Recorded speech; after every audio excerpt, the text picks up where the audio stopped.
හිටපු ජනාධිපතිවරුන් සිව් දෙනෙකු ලබන සඳුදා සාකච්ඡාවක් සඳහා හමුවීමට නියමිතව තිබෙනවා.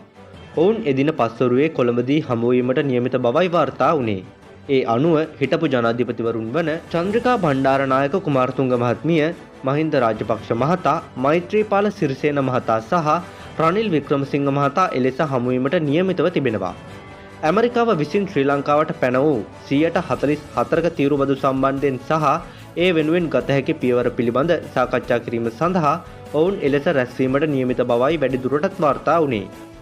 ඉතින් මේ ගැන වැඩි විස්තර දැනගැනීමට වගේම රටේ සිදුවන අලුත්ම තොරතුරු හරියට දැනගන්න දැන්ම අපගේ YouTube නාලිකාව subscribe කරන්න.